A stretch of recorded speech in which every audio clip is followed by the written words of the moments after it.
Hi and welcome to my channel. My name is AJ and I hope you've had a great start to your holiday season. I surely have. I just finished a really great murder mystery novel and it is Leslie Meier's A Christmas Cookie Murder, and this is what the cover of the book looks like. Super cute. I love the orangish red and then the little gingerbread man with the skulls. Super cute. And then on the back of the book here he is again. I think it's very fitting and I do enjoy it. Now this book is about Lucy Stone. She is a married middle-aged woman with 3 children. She has a older male teenager by the name of Toby. She has a middle-aged like the middle child, which is Lucy, and she's more of like a middle school kind of age, and then she has Zoe, which is a little girl that's in kindergarten.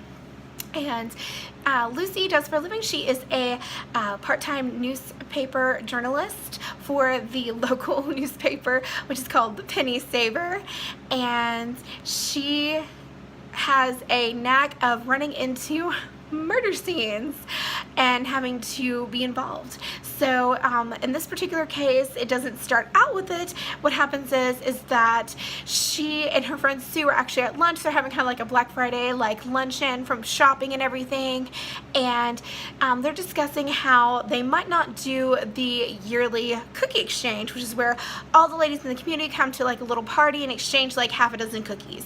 And so she goes ahead and they talk about where they might not have it because of where a lot of the regulars have left, and there's a lot of newbies in there, and she really doesn't, well, at least one of them, Sue, she doesn't want to have to deal with all that mess.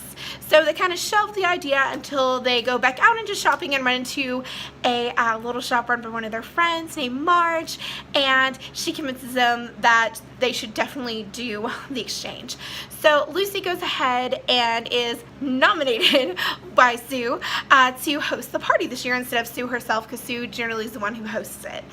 Now Lucy takes it upon herself to make sure that she has everything prepared in kind of like an unorthodox motion, but it does turn out pretty good until one of the regulars, Lee, comes in and she's dealing with her divorce. And so she's already like in a frumpy kind of mood and very upset, which is natural for people who go through a divorce. But the Sue brings a new person who is her co-worker, and her name is Tucker. And what Lucy doesn't know is that Lee and Tucker have history, but you can kind of tell from their conversations that, girl, there's some history there. But the party seems to kind of mellow out up until the part where there's a little mishap with the water pipes and dismantles the party. Well, afterwards, a couple of days later, they find out that Tucker has been murdered. And so Lucy, along with her friend Sue, team together and find out what's going on. However, Sue does get kind of left out halfway through the book. I still enjoyed who I found out who the villain was, because just in case you want to pick it up, because it's really, really interesting, and it's very different because I read the Joanna Fluke series, and it's different when you have a mother's perspective versus where with Hannah Swenson's it's just her and her thoughts. So it's very different, but I did enjoy it. I loved who the villain turned out to be, and I would definitely give it a rating of 4 out of 5 stars. One of the things that kind of bothered me was her description of certain people, because it kind of left me thinking, who is this?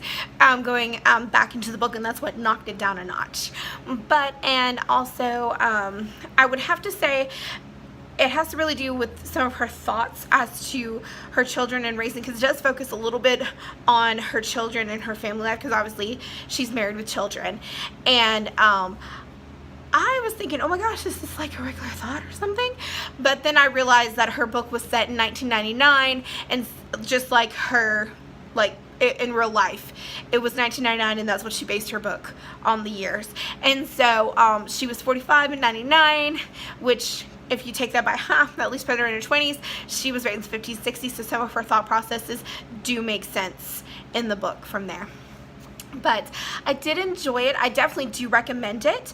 Now, when I first picked up this book, because I got it in a haul, and I will throw it up in the cards, I didn't realize it was part of an actual series and where it lied within the series, because I didn't do any research, because I didn't want to have to kind of like spoil myself by looking into it. And I found out that this is actually the 6th book, and what I thought was really good is that even though this is the 6th book in the series, she did open it up enough to where if you haven't read all the other books, you'd be still just as interested in this particular book by itself. So I do recommend this book, and I hope that you've enjoyed this review, and I hope you have a great rest of your day and a happy holiday season. Bye guys, till next time.